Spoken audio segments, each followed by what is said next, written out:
chemin de fer, vous en doutez bien, fait partie de l'histoire de notre pays.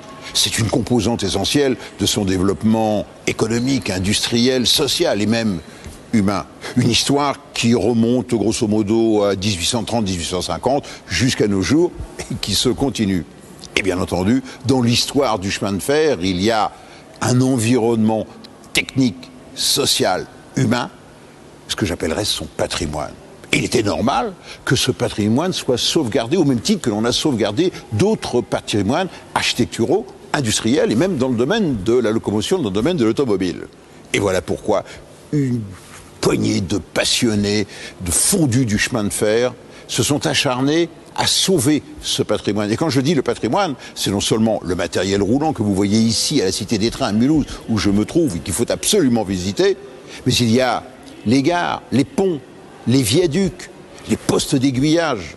Voilà ce que vous allez découvrir donc dans ce DVD consacré au patrimoine et enregistré ici à la Cité des Trains à Mulhouse. Donc dans ce DVD, 2 films et 4 bonus. Premier film, la rotonde de Chambéry. Et oui, au titre du patrimoine, il y a par exemple les dépôts de chemin de fer. Et vous savez que les dépôts avaient la forme caractéristique d'une rotonde, c'est-à-dire d'un bâtiment en rond sur lequel on mettait en arc de cercle, c'était très joli les locomotives, et les voies étaient desservies par un pont tournant.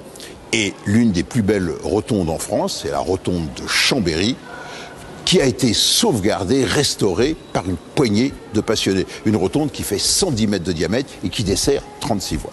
Le deuxième film, Rétro Voyage. Autrement dit, les origines du musée des chemins de fer. Et oui, en 1969 a été créé ici à Mulhouse le musée des chemins de fer qui rassemble une centaine de pièces dont certaines sont très rares. Et en 2005, il est devenu la Cité des Trains. Donc c'est notre séquence rétro avec, vous allez voir, une mise en scène et des personnages en tenue d'époque.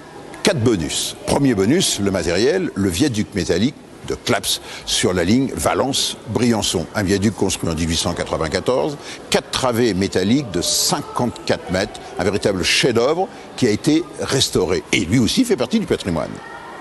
Deuxième bonus, comment ça marche? Autrement dit, la restauration des vitraux de la gare Saint-Lazare, qui fait également partie du patrimoine.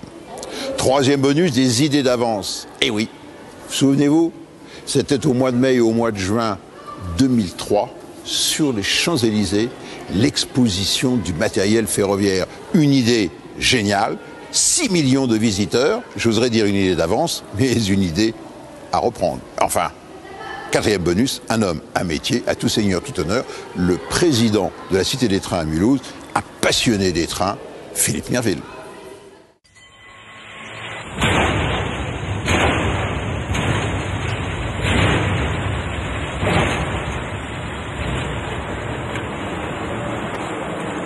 Alors vous venez d'arriver maintenant dans un endroit qu'on appelle la rotonde. Pourquoi ce mot rotonde? Ben, regardez autour de vous, tout est rond. À quoi sert la rotonde? Et ici on va tout simplement garer les locomotives quand elles ne sont pas en tête des trains. Quand la machine a fini de remorquer le train à la gare, on va la faire rentrer obligatoirement ici. Alors comment on procède? La machine elle va arriver sur les voies d'entrée, ici, puis après elle va monter sur ce pont que vous voyez là. Ça, c'est une plaque tournante. Le pont va se mettre en rotation et on pourra remettre la machine en face de n'importe quelle voie. Alors les machines, quand même ici, elles ne font pas que stationner. Hein. Ce serait trop facile. On a quand même aménagé quelques voies, que l'on va aller d'ailleurs voir, des voies où les gens de l'atelier peuvent travailler. Des écoliers visitent une rotonde, pendant que des ouvriers la maintiennent en état. Jusqu'ici, rien de plus banal, si ce n'est que le guide des enfants, tout comme celui qui répare, sont l'un comme l'autre des cheminots, qui chacun à leur manière contribuent à la sauvegarde du patrimoine.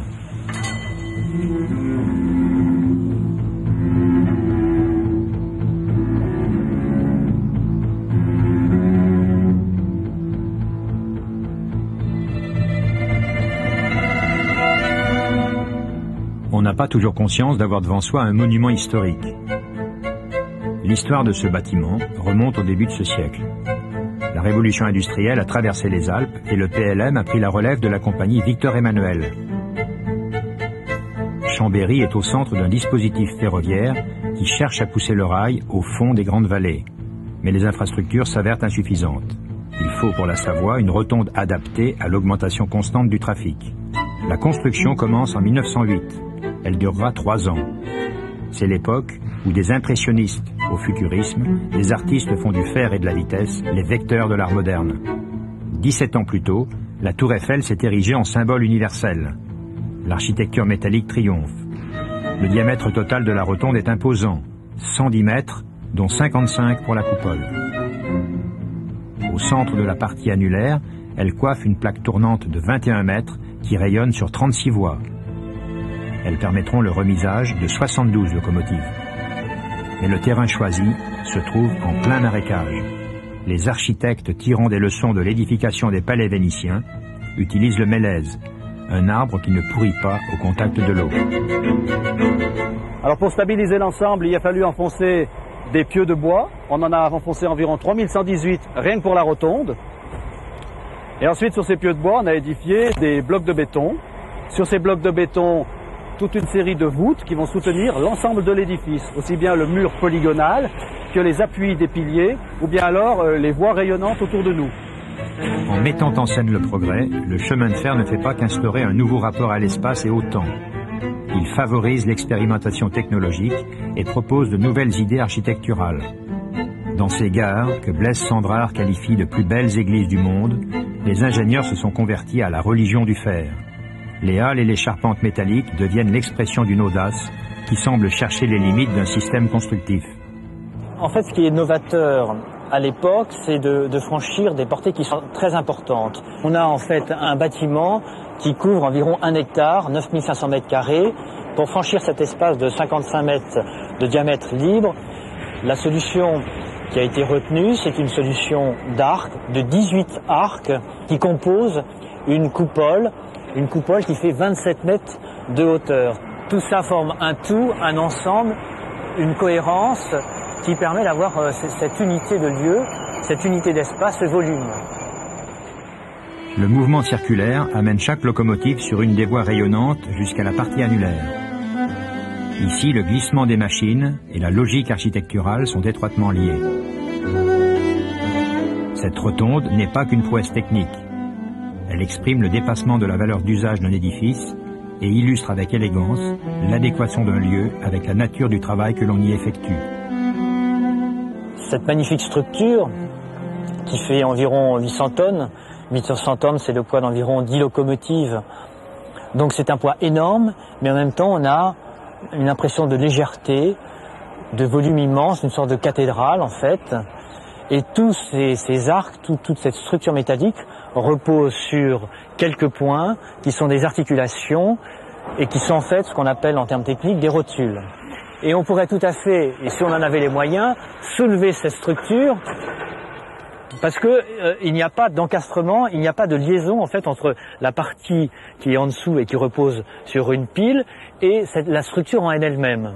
Et tout ça repose, cet arc repose sur certaines articulations.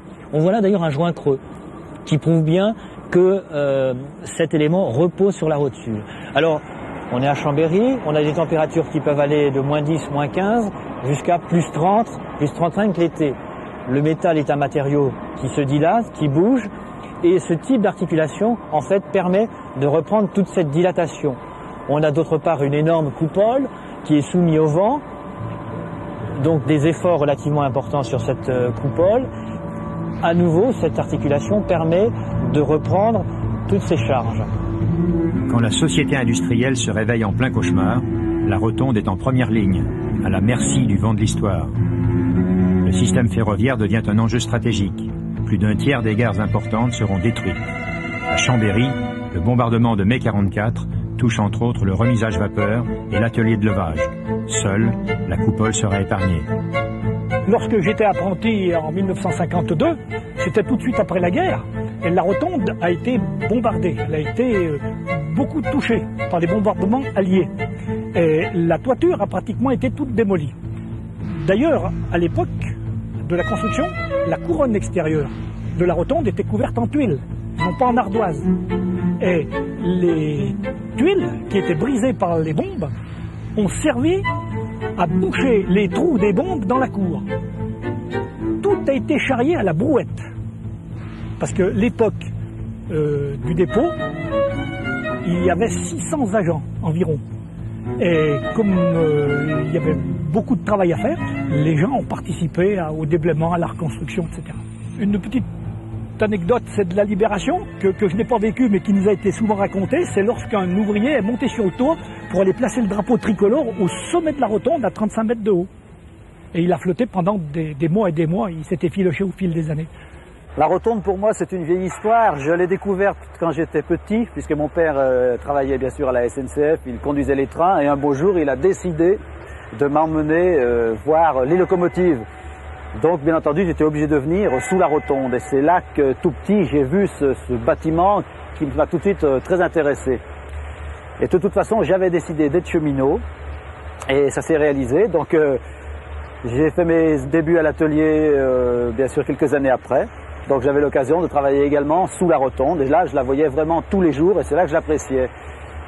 Et puis où je me suis vraiment intéressé, c'est à partir de 1976, quand j'ai appris qu'à la suite d'un contrôle de l'ossature de la charpente, elle était vraiment en mauvais état, et que l'on m'a prévenu qu'elle menaçait d'être démolie. Et là j'ai vu une lettre à l'appui où on disait bien que ce bâtiment n'avait plus lieu d'exister.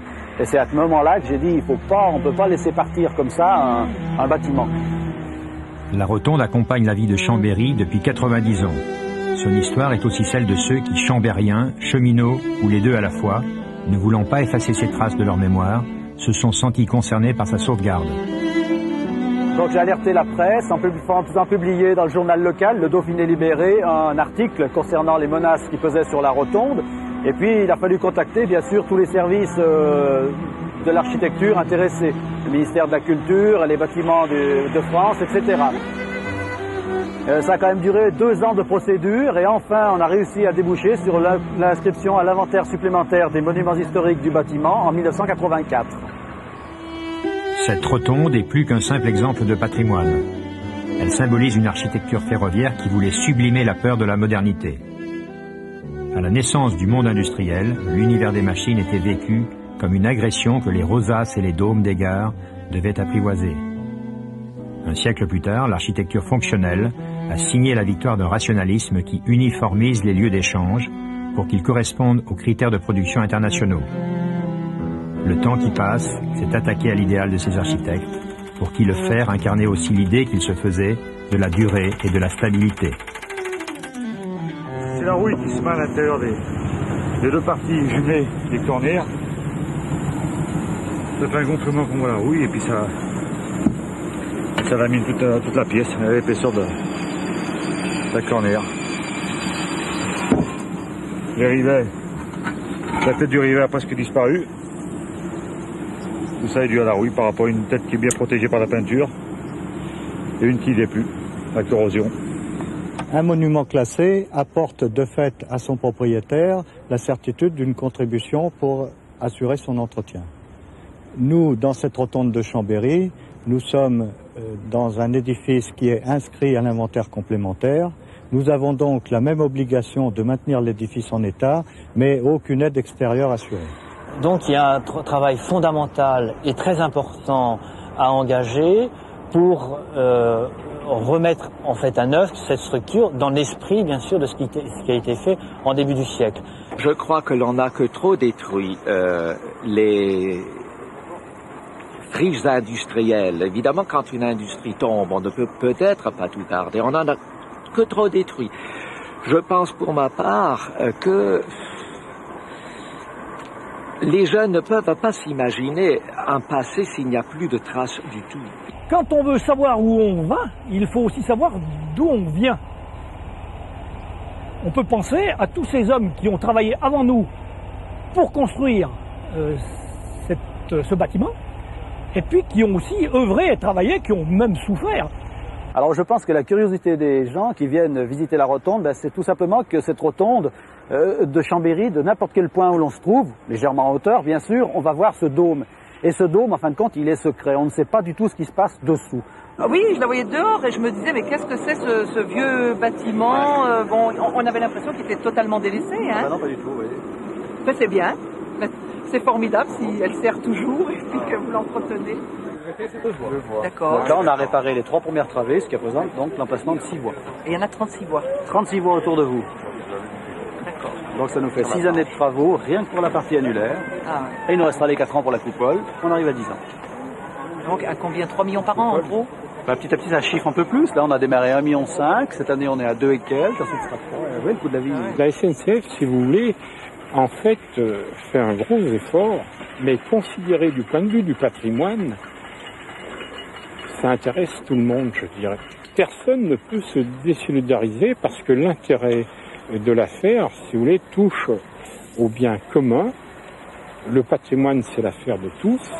Et ça pose le problème du financement de la restauration de la rotonde. Pour cette rotonde aujourd'hui, nous disposons d'un crédit d'environ 1 million de francs par an, sachant que pour réaliser la réhabilitation, la masse totale nécessaire est de 30 millions de francs. 75 ans après la mort de Gustave Eiffel, la SNCF restaure les 6000 ponts et ouvrages d'art métalliques dans le même esprit et avec la même technique de rivetage qu'à l'origine. Toutes les pièces défectueuses de la rotonde sont reconstituées à l'identique.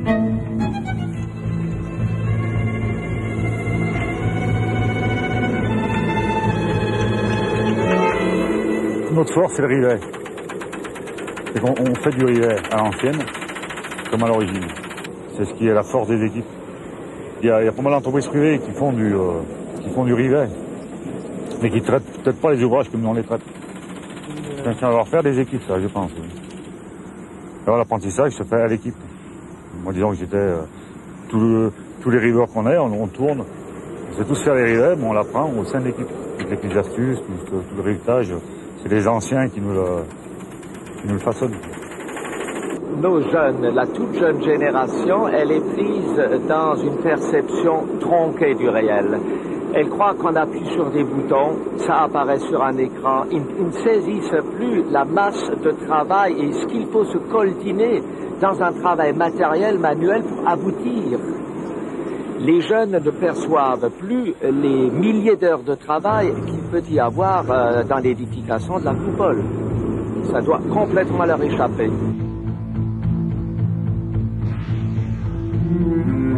La restauration de la rotonde sera menée à bien et la SNCF donne l'exemple. Les premiers pas sont faits, on ne peut pas revenir en arrière, on ne peut pas en rester là. C'est pas un appel que j'en, mais je voudrais que les pouvoirs publics aient bien conscience que c'est l'affaire de tous les ministères comme les transports et la culture, c'est l'affaire de toutes les collectivités locales, parce qu'en fait c'est un intérêt patrimonial qui touche le pays, c'est pas une affaire strictement locale.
109 km de long, 17 tunnels, plusieurs ponts et viaducs, des rampes de 20 mm par mètre, telle est la voie unique Livron-Aspres-sur-Bûche qui suit le lit de la Drôme sur les 2/3 de son parcours.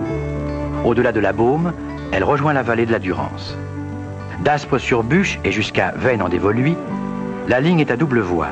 Elle croise la voie ferrée Marseille-Grenoble, dite ligne des Alpes.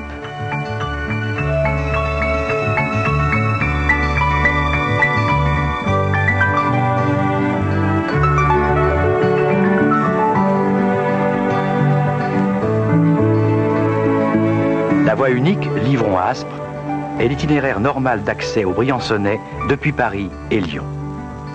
En relation avec le développement du tourisme dans la région de Briançon, son activité est loin d'être négligeable.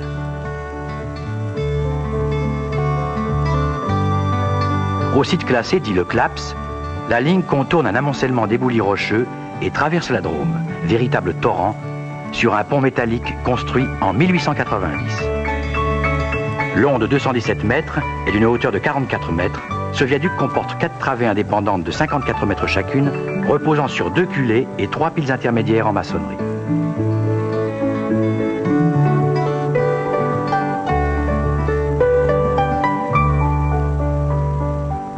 En rampe à 20 pour 1000, la voie repose sur un platelage métallique supporté par 2 poutres latérales à treillis multiples.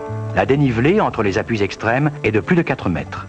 Les visites d'auscultation traditionnelles révélèrent progressivement des zones d'oxydation profonde sur le tablier. Malgré des remises en état localisées en 1974, puis générales en 1975, la fatigue, la vieillesse du métal et son oxydation favorisée par le climat font naître de nouvelles fissures. Et le 2 janvier 1976, tout trafic est interrompu. Le remplacement de l'ouvrage s'impose. La solution du tout métallique est retenue car elle évite la surcharge des piles du pont et sa mise en œuvre, tout en étant rapide, n'exige pas trop de place. La société Baudin-Châteauneuf, à qui est confiée la totalité du chantier, s'installe côté Lucandillois. Après dépose de la voie, les travées de 5,60 m de hauteur sont exhaussées horizontalement en vue du délançage. Cette opération commencée côté Aspres se termine par le dégagement de la culée côté Lucandillois.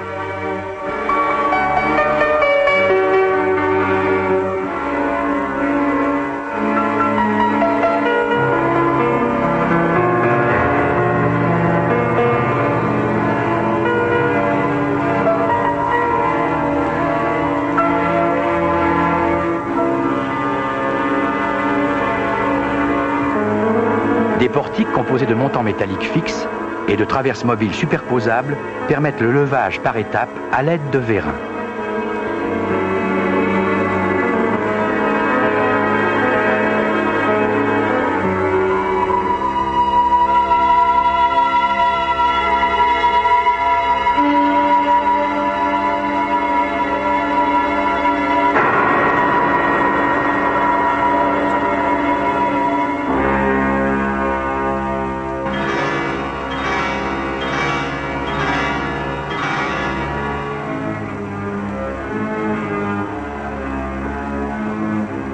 Entre 2 opérations de levage, la traverse mobile repose sur des broches. Les travées sont éclissées entre elles. Le délançage peut commencer.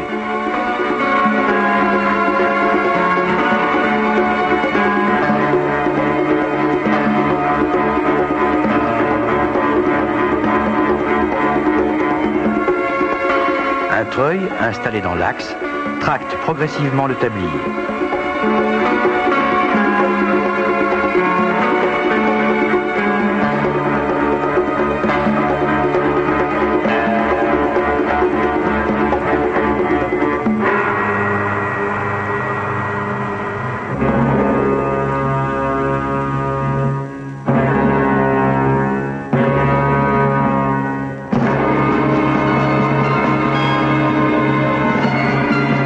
Des galets mobiles assurent le guidage et la sustentation du tablier.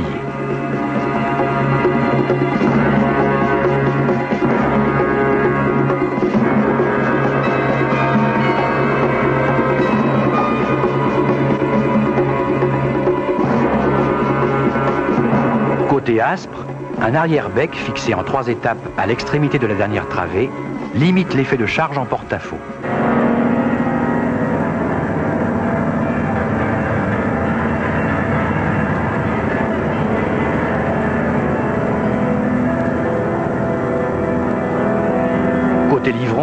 l'aire de délancement est restreinte. Aussi faut-il, au fur et à mesure de son retrait, découper au chalumeau le tablier. Préfabriqué en usine à Châteauneuf-sur-Loire, un des 9 tronçons composant le nouveau tablier arrive au chantier d'assemblage de Lucandillois. Long d'environ 24 mètres, un tronçon pèse 60 tonnes. Il comporte 2 poutres latérales à âme pleine de 3 mètres de hauteur, supportant un platelage métallique renforcé.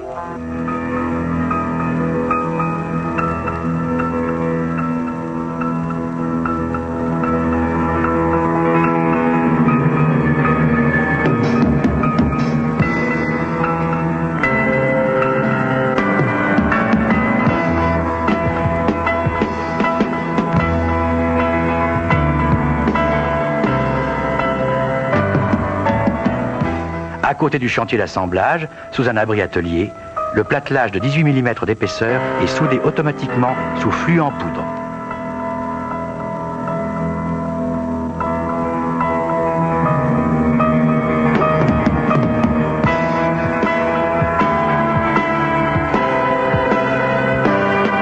Les installations utilisées pour le retrait de l'ancien tablier vont maintenant servir au lancement du nouveau.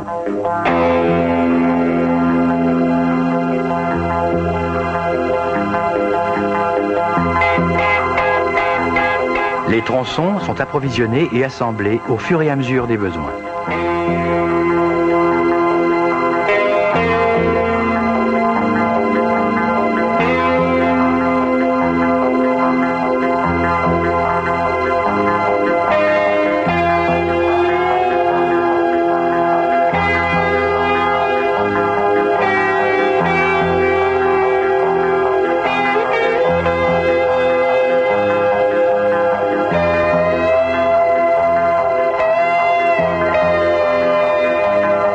Après montage, chaque tronçon est acheminé au chantier sur des loris.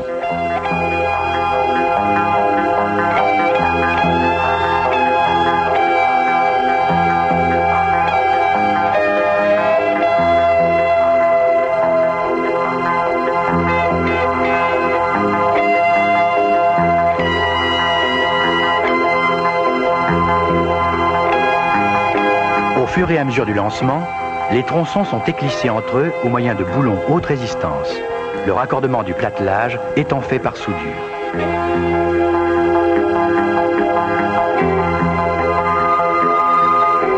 Un avant-bec de 15 mètres réduit l'effet du porte-à-faux de la première travée.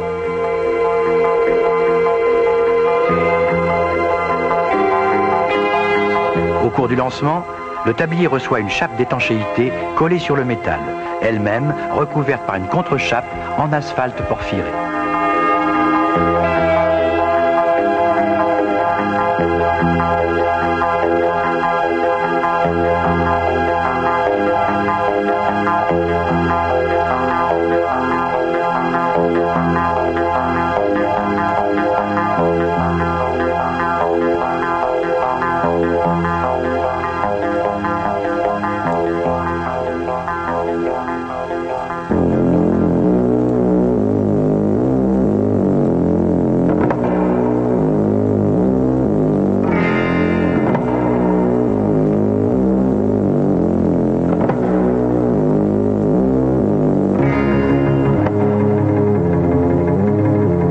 L'avant-bec atteint la culée aspre.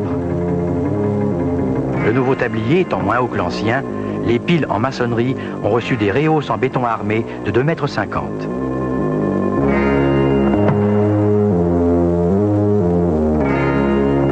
Les portiques servent maintenant à la mise en place du nouveau tablier. Ils sont coupés au chalumeau au fur et à mesure de la descente des travées.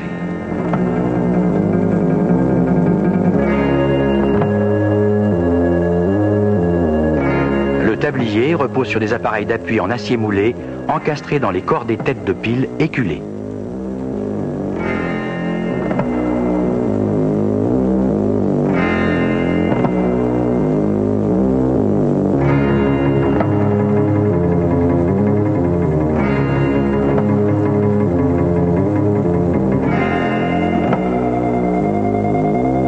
Posée sur 350 mètres cubes de ballast, la nouvelle voie en rail U36 soudée comporte un appareil de dilatation côté aspre.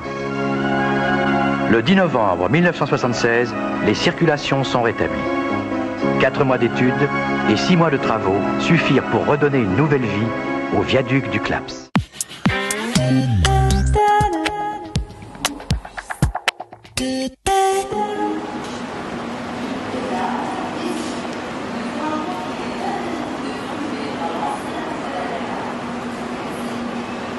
La gare de Saint-Lazare a été construite en 1886 et n'a pas fait l'objet de travaux de rénovation depuis les années 1970.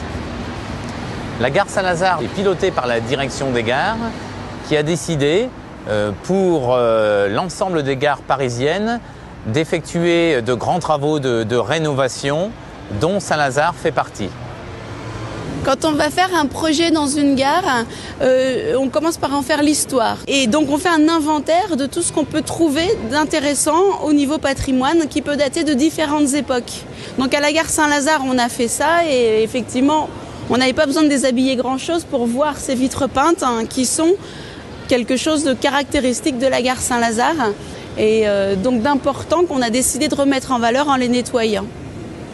Le projet de Demain Saint-Lazare consiste à rendre plus agréable au public la gare, plus fonctionnelle, avoir un meilleur confort acoustique, de chaleur, tout en rénovant le patrimoine de la gare, tout en lui rendant le panache qu'elle avait au 19e siècle.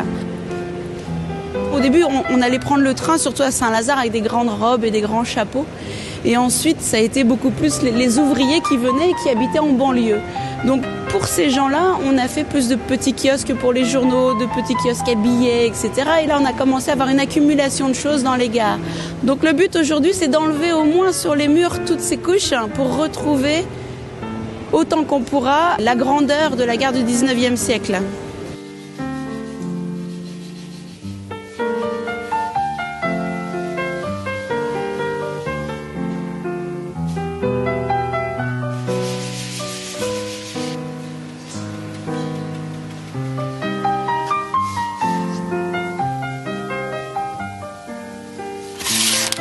La technique, c'est un verre qui est sablé,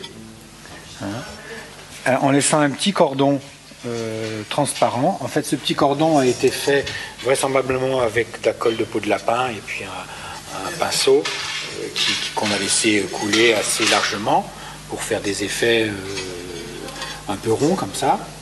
Et ensuite, l'artiste a choisi de quelle couleur il voulait mettre.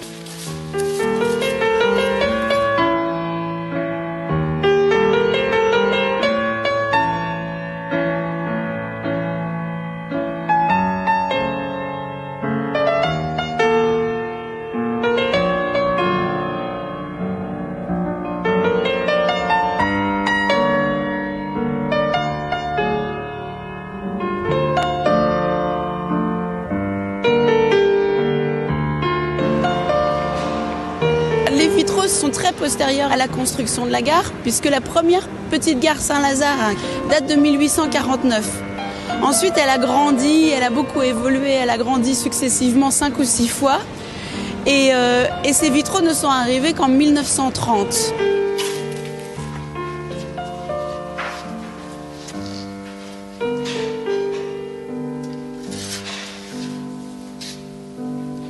On va essayer de diminuer un peu cet effet de tache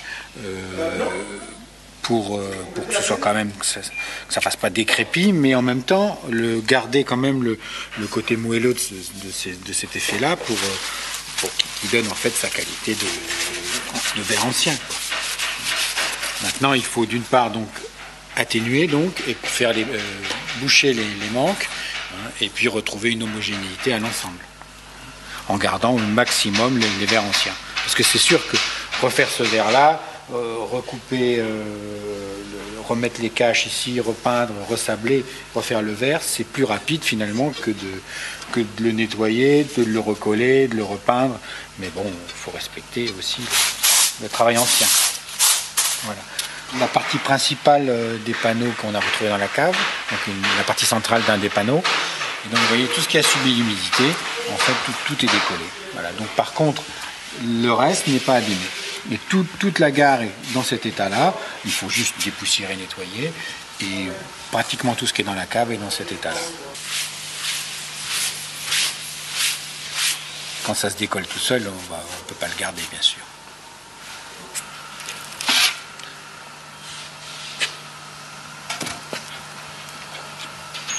Ce qu'il faut, c'est on peint par en dessous en regardant au-dessus pour arriver à trouver la bonne couleur.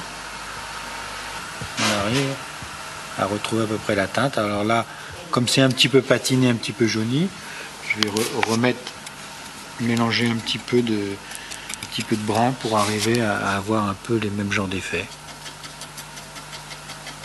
Voilà. Comme ça, j'aurai plusieurs tons. Ces vitraux sont un témoignage de culture ferroviaire, puisque en 1900, à la gare de Lyon, on trouve des peintures qui représentent toutes les villes du réseau. On trouve aussi à Toulouse, en 1890, des écussons qui montrent toutes les villes du réseau. Et ici, les vitraux représentent aussi ces villes desservies. La couleur d'origine, c'est tout ce qui est noir. Et vous avez un micro-décollement de toutes les parties peintes. Là, vous avez vraiment les noirs presque noirs, à peine décollés. Ici, vous avez un dégradé régulier jusqu'au gris. Et puis ici, carrément, on voit que tout est décollé. Il n'y a quasiment plus rien. Là, il n'y a plus rien du tout. L'huile de lin a la propriété, en fait, c'est d'une texture extrêmement fine. Et elle va pouvoir pénétrer donc sous la peinture micro-écaillée et retrouver le noir d'origine. En même temps, c'est transparent, donc on garde la couleur d'origine en transparence. Ici, on a mis un petit peu d'huile de lin derrière et on a obtenu donc la couleur d'origine noire qui est revenue rapidement. S'ils avaient été faits en 1910, on aurait peut-être eu quelque chose d'un peu plus art nouveau, plus avec des fleurs, des rondeurs. Là, ils sont assez simples, ils doivent représenter quelque chose, ils sont figuratifs, puisqu'en 1930, on était plutôt dans des lignes assez pures du modernisme.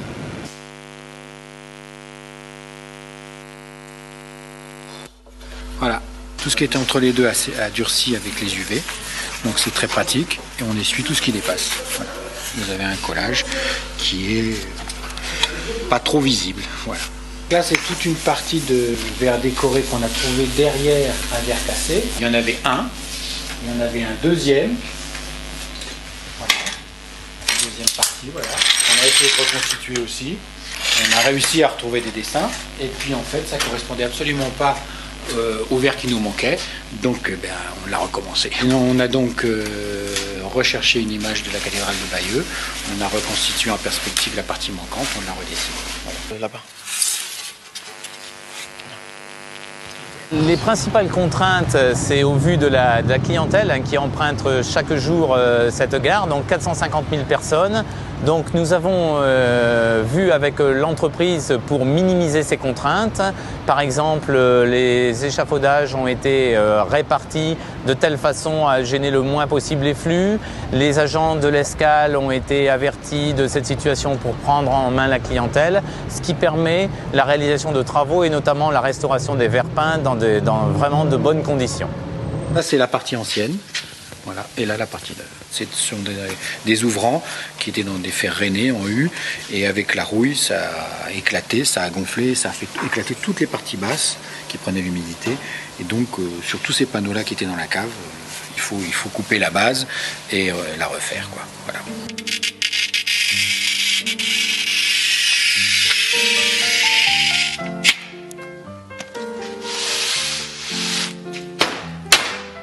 Je ne pouvais vraiment pas couper plus court compte tenu de toutes les casses qu'il y avait ici. Parce que c'est quand même un verre épais et faire une forme comme ça, c'était un peu délicat et pas plus joli.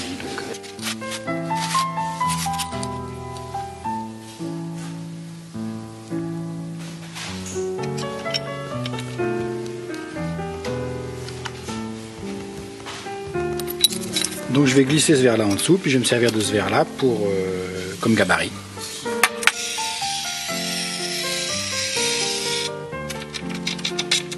Le verre est fait quand même.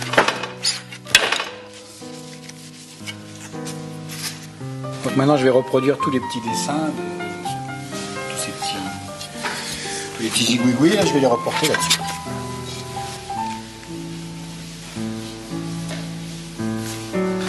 évidemment, on ne respecte pas tous les millimètres, mais ce qui est important, c'est de respecter l'esprit du graphisme.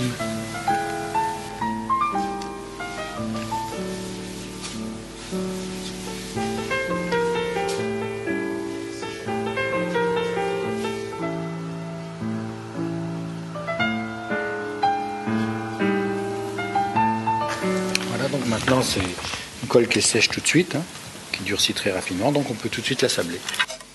Tous ces petits fils-là vont partir au sablage et on va arriver à creuser tout le fond du verre, tout ce qui n'est pas protégé.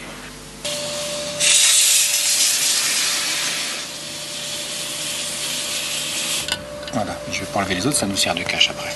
Donc c'est en relief, ça a creusé tout le tour. Donc c'est ce point-là, voilà. Vous voyez, là ça a été donc sablé partout, ça a été creusé tout autour. Ce qu'on aimerait en fait dans les gares de demain, c'est que les voyageurs qui passent dans la gare ou même les gens du quartier ne marchent pas en regardant par terre, mais plutôt regardent en l'air et se disent « Oh, mais il y a des belles choses dans cette gare ». Ce projet de très très grande envergure va lui permettre de s'inscrire encore plus qu'actuellement dans la ville, dans le tissu urbain, offrir à notre clientèle des nouvelles prestations en termes de services, avec un tout nouveau système d'information voyageurs, en termes de commerce, puisque nous allons doubler la surface de commerce existante. Et le but de ce projet, s'il était atteint, serait que les gens soient à la fois bien dans le trafic de la gare, sachent où acheter leurs billets, etc. Mais en plus lèvent le nez et se disent « Oh, mais il y a des vitres peintes, elles sont blanches d'un côté, elles sont jaunes de l'autre côté, et elles représentent des villes. Tiens, je connais cette ville-là, oui, je reconnais ce monument-là ». Et ça serait vraiment intéressant, c'est ce qu'on espère. Donc on va même les éclairer de derrière pour que les couleurs soient plus vives et qu'enfin les gens les voient.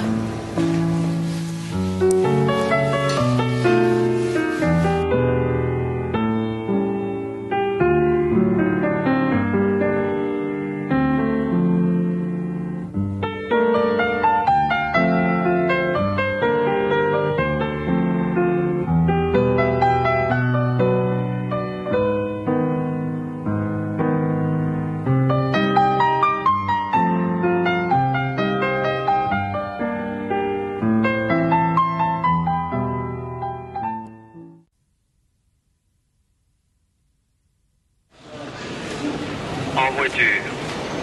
Maintenez les portières fermées, s'il vous plaît. Attention, au départ.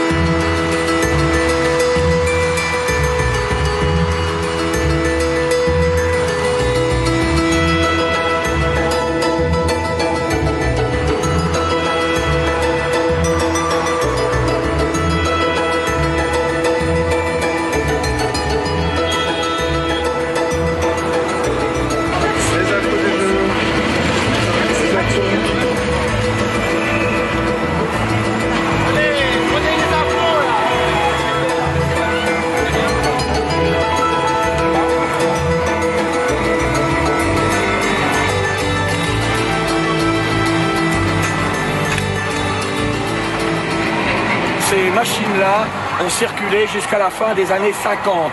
Elles ont été carénées au début du siècle. Vous remarquerez que sur toutes les machines à vapeur, la carène a été rajoutée par la suite. Les conducteurs étaient à l'extérieur. On raconte un peu le passé et l'intérêt des cheminots qui faisons la même chose que nous, c'est qu'on a toujours une petite anecdote supplémentaire qui n'est pas dans les livres par expérience en fait. Il y avait 2 essieux porteurs, 3 essieux moteurs.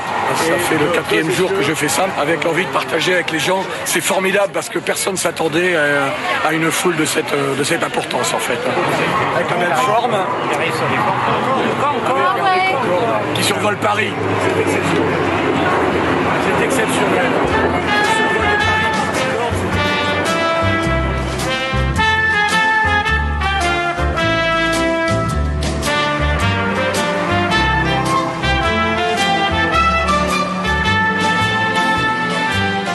Les machines à vapeur, on a l'habitude de les voir dans des musées, À Mulhouse, entre autres, parce que là, on les voit, elles sont dans un paysage, quoi. Il y a de la verdure autour, tout ça, c'est beau. Les premières locomotives, là, qui sont très intéressantes parce qu'il y a un très beau cuivre dessus et c'est magnifique. Et c'est vrai que c'est un travail d'art, en fin de compte. Et c'est un travail aujourd'hui que, je pense qu'on ne voit plus beaucoup. On se demande d'ailleurs comment ça peut marcher. La chaudière est remplie d'eau entre les tuyaux et la fumée traverse les tuyaux et du coup ça chauffe l'eau.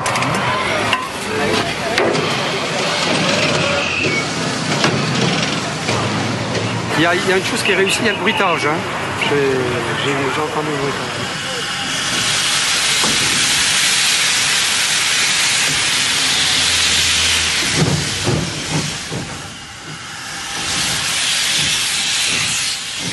J'aimerais bien être le conducteur. Attention, on va se trouver.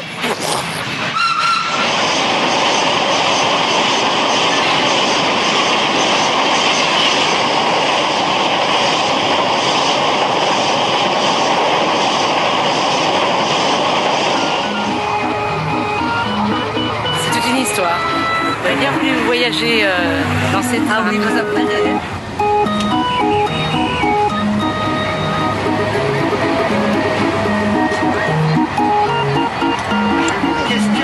Technique à vous poser. Ah, je peux vous répondre parce que je ne suis pas un féru de la map.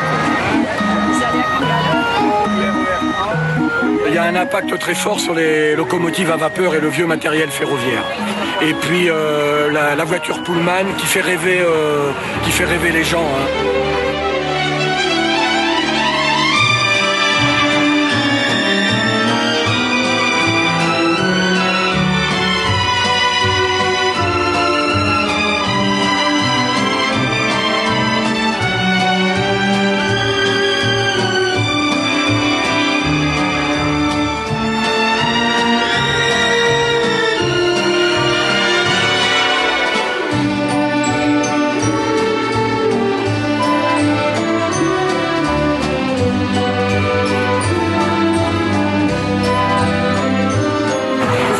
De voir ça. C'était la belle époque.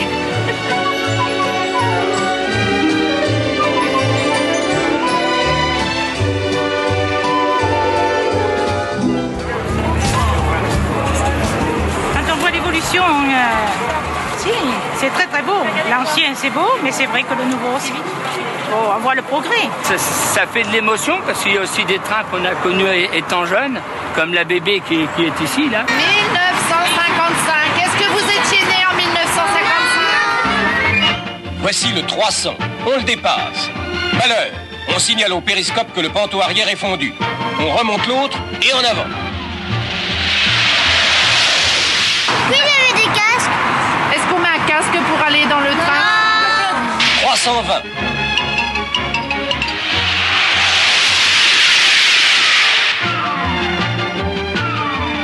Extraordinaire cette locomotive.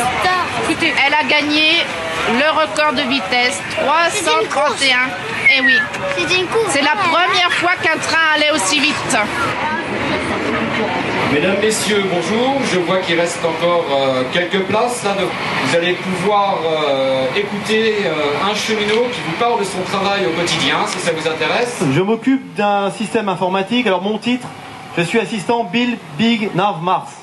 Ça veut rien dire pour la plupart des cheminots, alors pour vous j'imagine c'est encore pire. Pour une fois nous avons eu l'occasion de pouvoir présenter notre métier dans le cadre de cette exposition et pour pouvoir être en contact avec les clients, les gens qu'on n'a pas l'habitude de voir habituellement dans les triages.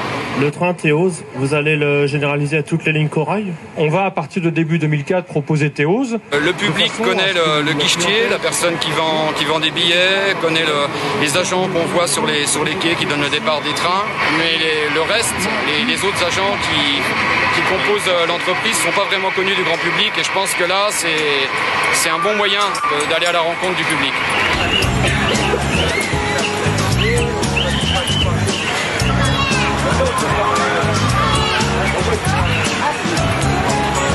Là, vous trouvez dans une motrice TGV. Oui. TGV réseau, c'est-à-dire qui peut circuler partout en France. Elle voit suivant les lumières et suivant ce qui s'affiche, elle sait si elle doit s'arrêter, si elle doit ralentir, tout est informatisé. Et il y a des balises au sol qui retransmettent l'information à la rame.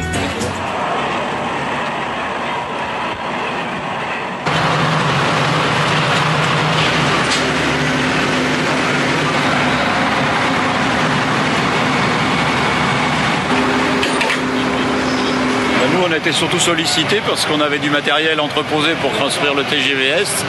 Et c'est le matériel qui va servir pour construire les bases du TGV Est. Et c'est le matériel qui vient du TGV Méditerranée.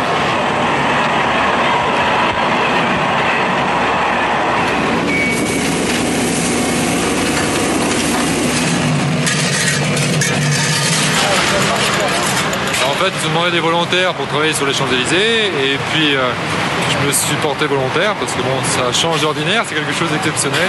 Poser de la voie proprement dit, c'est banal quoi. Sur les champs, un peu moins.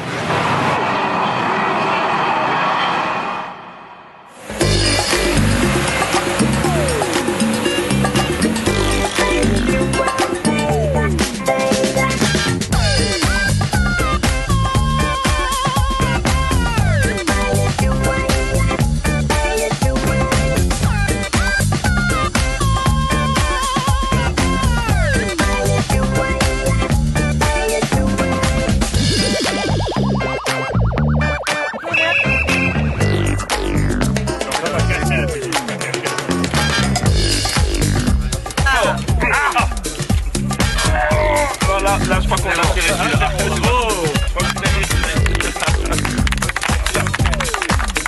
Hop, on l'enlève. Le voilà, il est parti. Vous devez vous dire, mais qu'est-ce qui se passe? Il se passe que regardez ça. Ça, c'est des pavés. C'est les pavés des Champs-Élysées. Et juste à côté des pavés des Champs-Élysées, c'est exceptionnel. Regardez, des traverses et des rails. C'est complètement fou. C'est tout simplement l'opération Train Capital qui est à son sommet pendant dizaine d'heures, une petite douzaine d'heures. Le nouveau corail circule sur cette voie éphémère, cette voie qui est installée uniquement aujourd'hui, le 1er juin 2003. Vous pouviez dire d'ailleurs, j'ai vu, j'y étais. Eh bien, un train circule ici, de la place de la Concorde à peu près au bas des Champs-Élysées jusqu'au... Bon, là, on vient le voir, le fixer pour les enfants, les petits-enfants. Hein. Ils ne parleront jamais.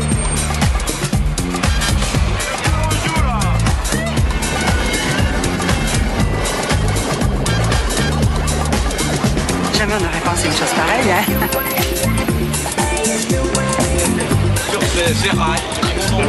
Voilà, c'est lui qui a conduit. Bravo.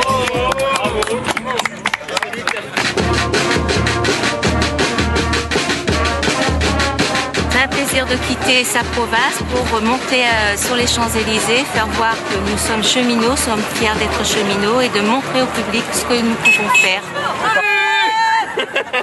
Et c'est super parce que quand on voit là comme ça, on dirait que c'est la Coupe du Monde quoi. Je suis agent d'escale en gare de Lorient, moi de Saint-Pierre-des-Corps, à côté de Tours. Je suis conducteur de locotracteur en gare de l'Île-Flandre. Je suis en formation conducteur à HR. Je travaille à la direction de la recherche et de la technologie. Je suis agent circulation en gare de Saint-Mont-la-Bretèche. Alors nous sommes l'harmonie des chemins de fer d'Épernay. Quand on se voit tous là, tous habillés comme des schtroumpfs rouges, on est tous des cheminots avant tout. Et ça c'est vraiment bien. Et surtout, on est tous des gens qui sont non seulement cheminots, mais cheminots dans le cœur, c'est-à-dire des gens qui aiment le train.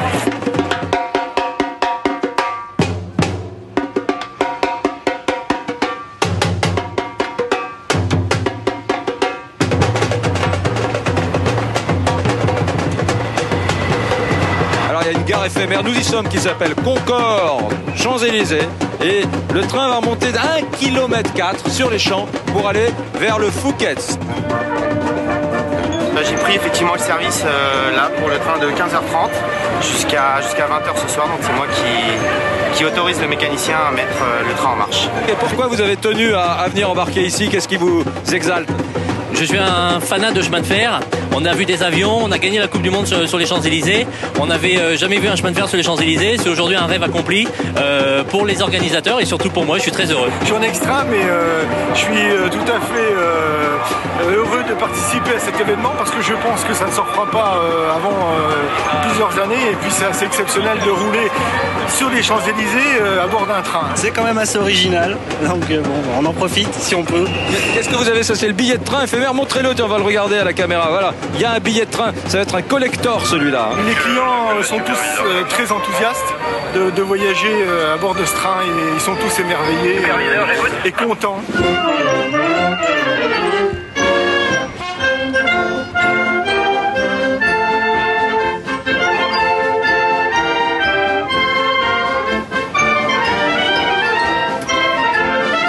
Ça impressionne et ça fait rêver, je pense, certains.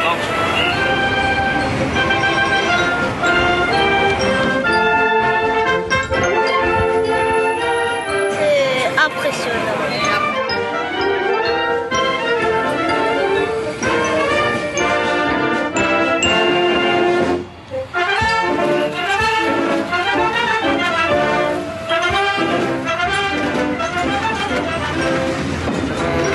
Ce qui me fait plaisir, c'est que déjà, ce sont des gens qui sont venus parce que le train pour eux, ça signifie quelque chose.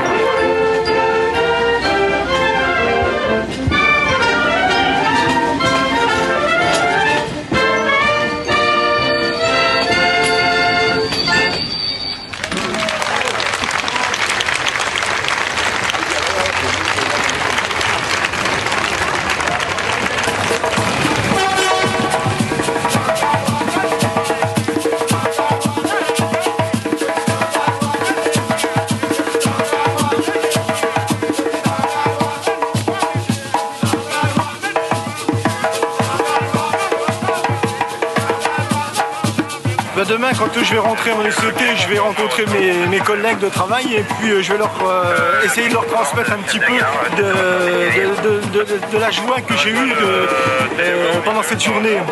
Je crois que pour moi, ça restera gravé dans ma mémoire pour la vie.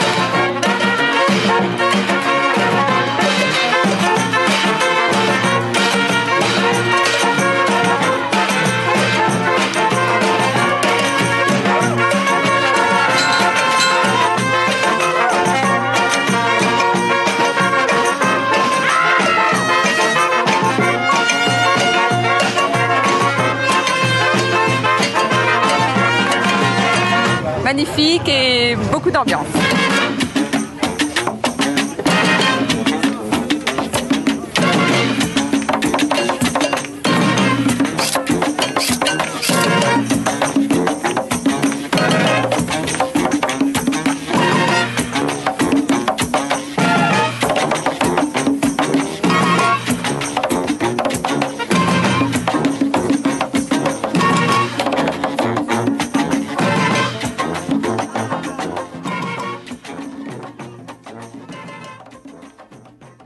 Dans une vie de journaliste, il y a des gens que l'on croise et que l'on n'oublie pas.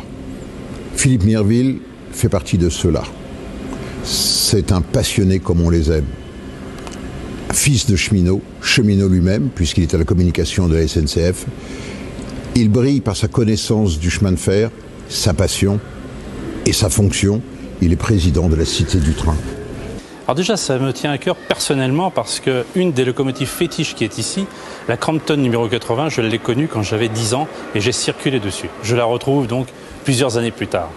Et deuxièmement ici, c'est tout le patrimoine du chemin de fer français qui est présent ici. Et il faut absolument conserver toutes ces pièces pour témoigner de l'actualité du chemin de fer, de toutes ces idées d'avance qui ont permis de concevoir et de construire ces matériels. Et on ne peut pas, évidemment, ne pas penser à tous les cheminots, qu'ils soient des anciennes compagnies également de la SNCF, qui ont servi le chemin de fer dans un seul but, pouvoir permettre de transporter le public et les marchandises dans toute la France. Donc c'est un petit peu aussi l'aménagement du territoire en quelque sorte. Il y a un terme, une expression que vous n'aimez pas, c'est le mot musée. Ici ce n'est pas un musée, vous dites non, ce n'est pas un musée, c'est parce qu'un musée c'est statique, c'est figé, mais c'est une cité du train. Oui, il y avait le musée français du chemin de fer qui a vécu pendant 35 ans. Maintenant, nous avons décidé d'en faire une cité. C'est-à-dire que le musée a une connotation un peu vieillotte, un petit peu poussiéreuse, notamment pour les jeunes. Les jeunes ne sont pas enclins à aller visiter un musée. Ce que l'on veut à l'heure actuelle, c'est répondre à la demande de visite de nos clients, de nos visiteurs. C'est-à-dire quelque chose qui soit animé et qui raconte surtout une histoire. Nous avons de très beaux modèles ici, qui sont certes statiques, mais qui ont besoin d'être animés avec des vidéos, avec des commentaires, pour permettre de comprendre, par exemple, la Micheline. On en parle souvent. Qu'est-ce que c'est qu'une Micheline? C'est un autorail qui est sur des pneus. Et on explique pourquoi Michelin, un jour, a décidé de construire ce type d'appareil. Vous voulez resituer le chemin de fer dans son contexte économique et social, surtout. Son contexte économique et social et aussi ce qu'il a apporté. C'était le moyen de transport qui a permis le développement industriel au XIXe siècle. C'est un moyen de transport aussi qui a accompagné, je dirais hélas, tous les conflits nationaux. Le chemin de fer a permis évidemment aux soldats d'aller en direction du front, a permis d'alimenter les armées, a permis aussi d'évacuer les populations. Et puis aussi le chemin de fer, ce sont les trains de luxe, ce sont les trains de la vie quotidienne, c'est le métro. Donc c'est tout un ensemble de choses qui permet notamment aux jeunes visiteurs ici de la Cité du Train de comprendre l'évolution de la France, de comprendre aussi son histoire socio-économique. Je me suis amusé de faire un petit calcul. Si on avait conservé une pièce de chaque série de locomotives, de voitures, de wagons, d'autorails qui existaient sur le territoire français, on aurait ici plus de 4000 pièces de présentées, ce qui est impensable pour une visite. Alors qu'il y en a? Il y en a exactement 102. À l'heure actuelle, à la SNCF, nous disposons d'environ 180 véhicules qui témoignent du patrimoine de l'entreprise et des anciens réseaux. On en présente 102 à Mulhouse. Il y en a d'autres qui sont garés à droite et à gauche, et même en attente de restauration. Ce qui me manque le plus ici, c'est de pouvoir pénétrer pour le visiteur dans l'atmosphère ferroviaire. C'est-à-dire ce que je voudrais ici, c'est que le visiteur puisse rentrer dans une cabine d'aiguillage, comme l'on dit, dans un poste de commandement, dans une cabine de conduite, qu'il rencontre des personnages qui pourraient lui parler et lui dire ce qu'ils font et comment fonctionne le chemin de fer. Puisque ici, on a une très belle collection, évidemment, de véhicules qui sont des véhicules comme des locomotives à vapeur, des locomotives électriques, des diesels, des autorails. On a besoin aussi de comprendre comment fonctionne le chemin de fer. Par exemple, sur le TGV, comment est assurée la sécurité au quotidien? Comment est-ce qu'on prend le courant par l'intermédiaire notamment de pantographes? Comment on prenait le courant dans le temps par l'intermédiaire de frotteurs sur le 3e rail? Donc on a besoin de comprendre comment tout cela fonctionne, puis comment tout cela nous permet, tout un chacun aujourd'hui, de pouvoir nous déplacer en France, et notamment à la vitesse de 320 km/h.